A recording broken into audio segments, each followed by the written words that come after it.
Schools in California must now display the Israeli flag in a shocking new law that starts in May.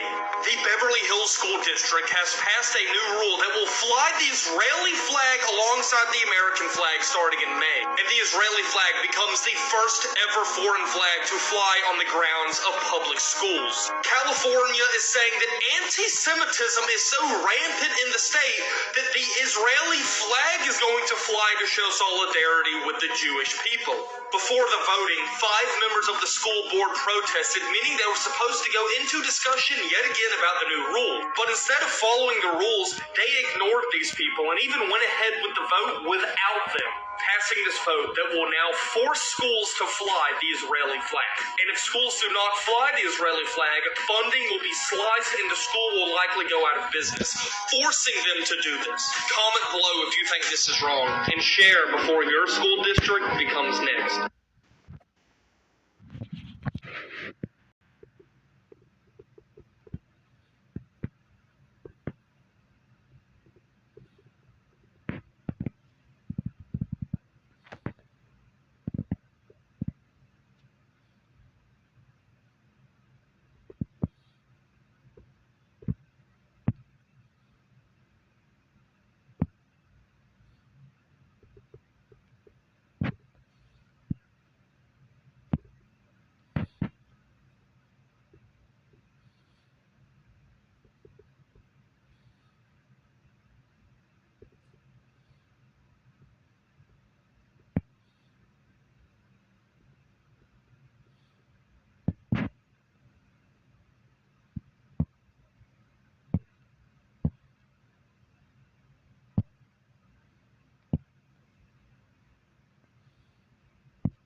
Shalom, shalom. This is Kapari, a.k.a. Pops at the GMS Chicago, with a brief sit-down.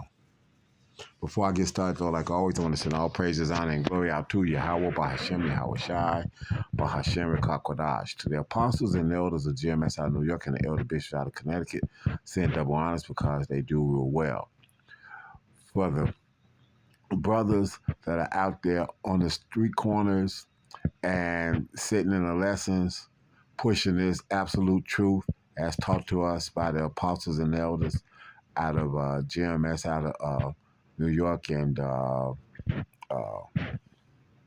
Connecticut. Uh, I send a hearty shalom for the hopeful elect. I hope this is edifying. Anyway, so you see the questions, you see the numbers, you see I ran through it. I didn't say anything on it or anything like this. I just let you see. If you Google, as they say, it's worth a Google. If you Google, you can see what's going on. And the narrative is shifting and changing a little bit and this, that, and other. But like I said, the scriptures are the scriptures, and the scripture says this. Uh,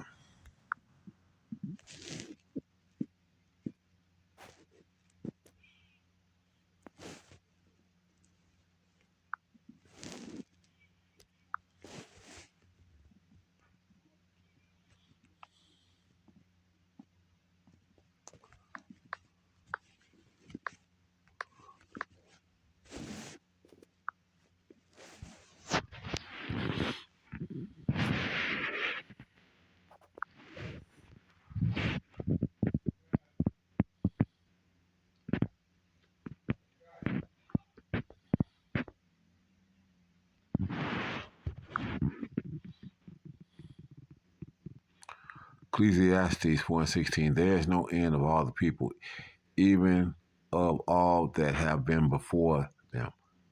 They also that come after shall not rejoice in him. Surely this is also is vanity and vexation of spirit. They talk about how these people know who they are. And the Bible just says that there's no end of people. But those people always claim they know who they are. But this is a curse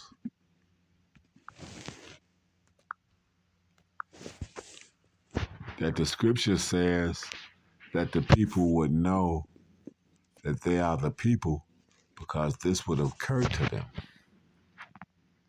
And thou even thyself shalt discontinue from thine heritage that I gave thee, and I will cause thee to serve thine enemies in a land which thou knowest not. For ye have kindled a fire in my anger which shall burn forever. But those people are ancestral according to that. So how can they fit this? How can they fit this scripture? Because this would be a curse. This is a curse that Jeremiah was being told by the Lord that would be on the Israelite, that they would discontinue from their heritage.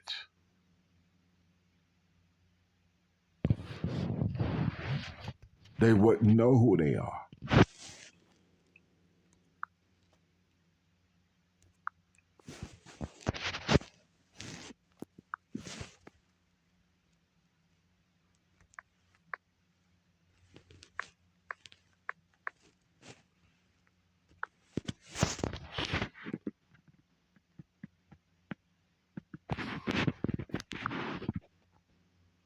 If you're familiar with Deuteronomy, you understand Deuteronomy 28, from the first verse to the 15th verse, is all the blessings that will be on the people. But from the 15th verse, I should say, 14th, from the first verse to the 14th verse, but from the 15th verse on to the 68th verse, it will be all the curses that will be on these people that are the true biblical, historic Israelites from the beginning.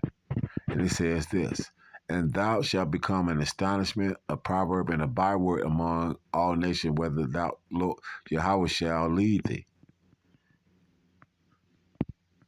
So the people that's of the scriptures wouldn't remember who they were for quite some time. And then when they did wake up, they would be in the end times. And that this would be happening in the process.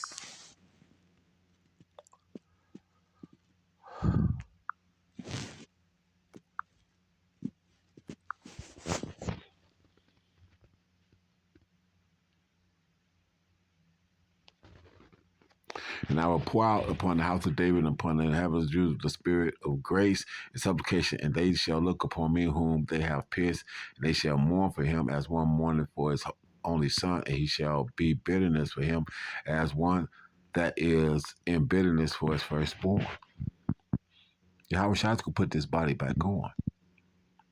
But just reading about this scripture affects me. I'm gonna see that passion. I'm gonna see that beating.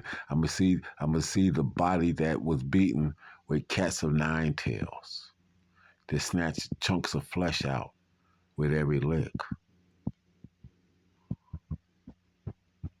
And the suffering that he had to go through to save the elect.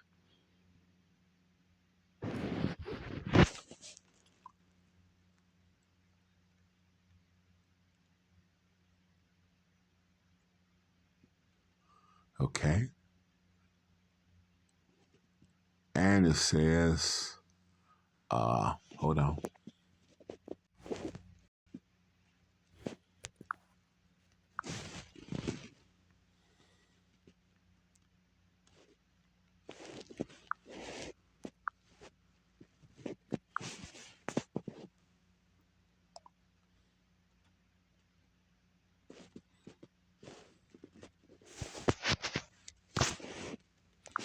Because this also will be happening. But Daniel was told, but go thy way till the end be, for thou shalt rest and stand in thy lot in the end of days. So the prophets would be standing in their lot, breaking these scriptures down correctly and directly, and telling the people of the world what is coming.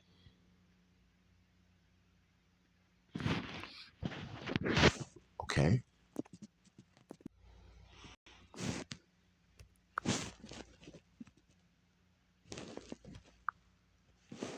Let me see. Give me a second. Amos 5 and 10. They hate him that rebuketh in the gate, and they abhor him that speak uprightly. As a matter of fact.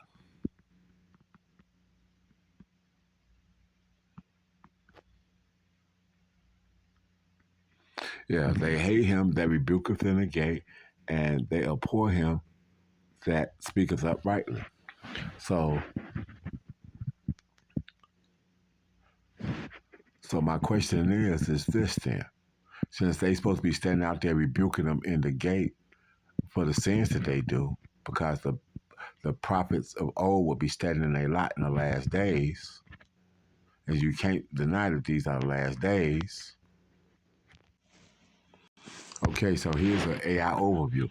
Based on recent reports, there is no widely documented systematic phenomenon of Israelis standing on street corners specifically to rebuke the public for sins of the traditional religious street preaching sense. Instead, intense, large-scale protests are occurring daily, particularly in Tel Aviv and in small junctions of northern Israel, focusing on political demands such as releasing hostages and caring for new elections.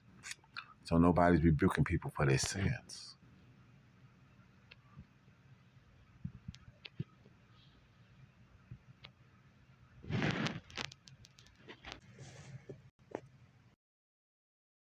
Many people standing on it.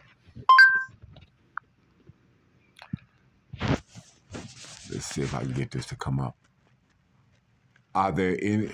Let's see.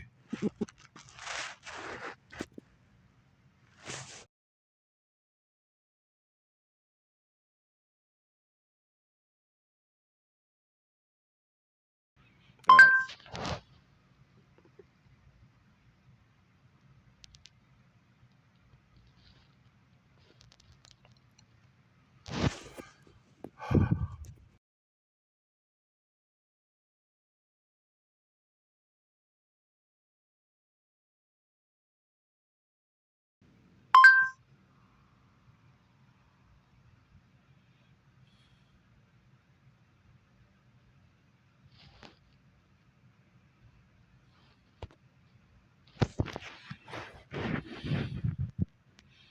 But they label them as Black Hebrew Israelites.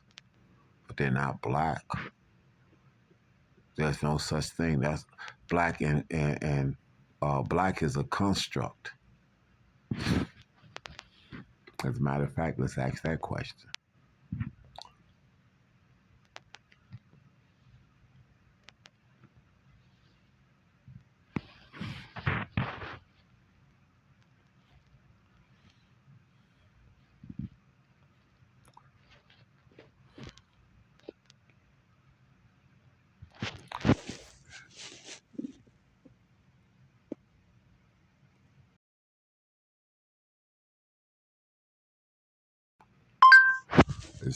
Let me do it. Let me get it.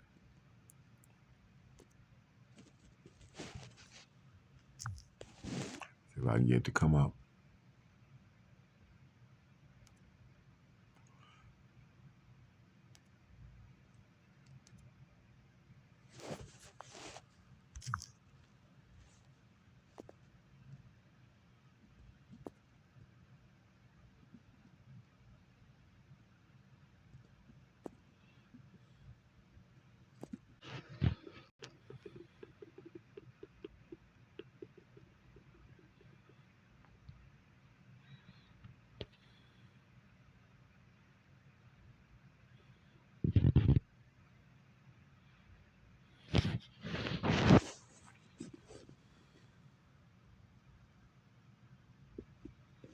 Okay.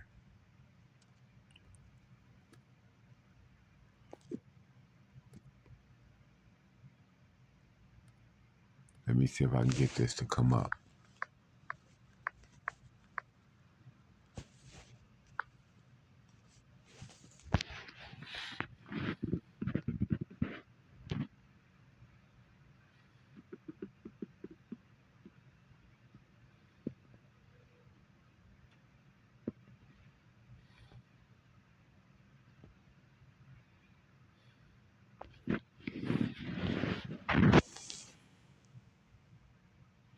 You gotta ask certain questions certain ways.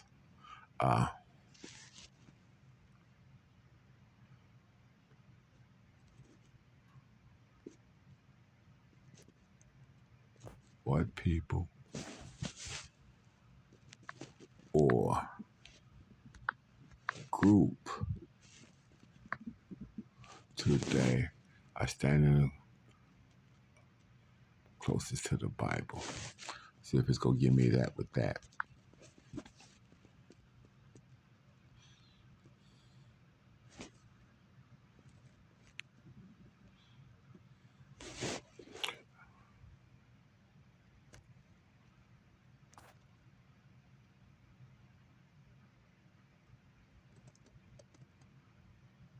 What people? Hold on, let's see.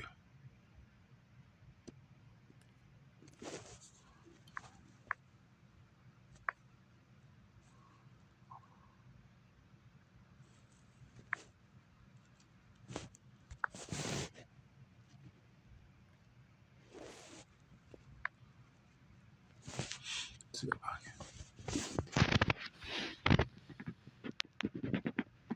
They always go back to the Black Hebrew.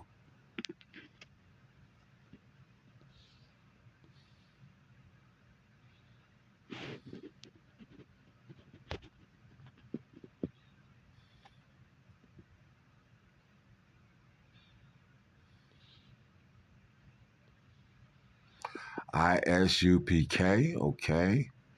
IUIC,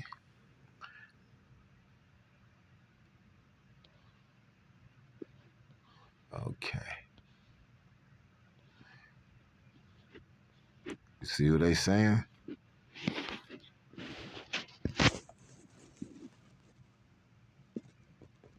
Okay, so now let's do this. Let's ask it this way.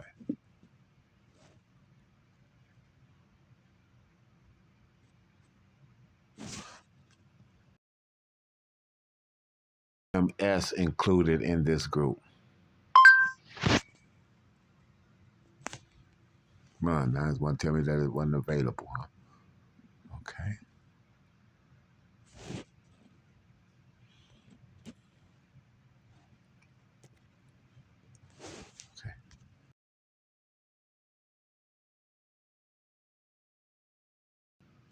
Okay. Look, guys. Okay.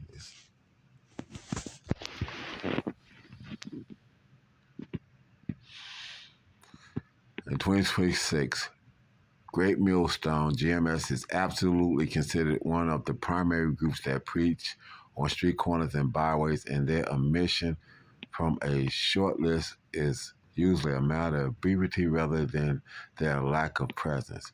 GMS is one of the most prominent factors of the One West Hebrew Israelite tradition led by Elder Tahar. In fact, they are often considered the most confrontational of all the groups. Why GMS belong in that group? Aggressive rebuking. GMS is widely known for its boisterous and highly confrontational style of street ministry, while groups like IUIC might focus on large uniform parades. GMS is known for smaller, more intense clusters of men who are sharp, direct language to rebuke passerbys and other religious organizations. Street corner focus. They strictly adhere to the biblical command in Luke 14:23 to go to the highways and hedges to compel people to come in. Their presence is a staple on urban street corners in cities like New York, Philadelphia, and Chicago. On West ideology like the ISUBK and IUIC, GMS identifies as the true biblical Israelites and use the 12 tribes chart to identify African Americans, Hispanics, and Native Americans as the chosen people. Distinctive doctrines. One reason they are sometimes distinguished from other groups is their specific stance on the Shabbat, calculating it using the new moon rather than a fixed Saturday, and their more militant rhetoric style, different from other camps. If you see a list that includes IUIC or ISUPK but not include GMS, it may be because of their organizational differences. IUIC focuses on the blitz, the characteristics by not large numbers of members in purple and gold uniforms aimed at a more professional-looking public image. ISUPK often focus on structured protests and highly organized weekly street lessons. GMS often seen as the unfiltered version of exactly. What the unfiltered, exactly. And what did the so-called publicans in this feel about the disciples of Yahweh Shai? They were unlearned. They figured they was unlearned, but they taught with such boldness. Yahweh Shai was known for that. Who taught him this? But he taught with such boldness. Often seen as the unfiltered version of the movement, focusing less on aesthetic uniforms and more on raw, hours-long street oratory and digital sit-down videos. So basically, men of GMS is ordered to do videos and put the work in. Where everything else is organized and orchestrated, GMS is basically behind the scenes in this man's age, running amok like the lions among the sheep, like a young lion among the sheep. What is he going to do? He's going to rend and tear everything that he comes across. So this unlawfulness that this Edomite and these 2/3 camps done latched on to, GMS did not adhere to that. They go for broke and take no prisoners. So I hope that that's edifying for you to know. Understand where your teacher's at. Understand what their philosophies are. Understand what they've been taught, who their teachers are, and who's not moving from what they've been taught. Send this out as a hearty shalom for the hopeful elect. I hope that's edifying.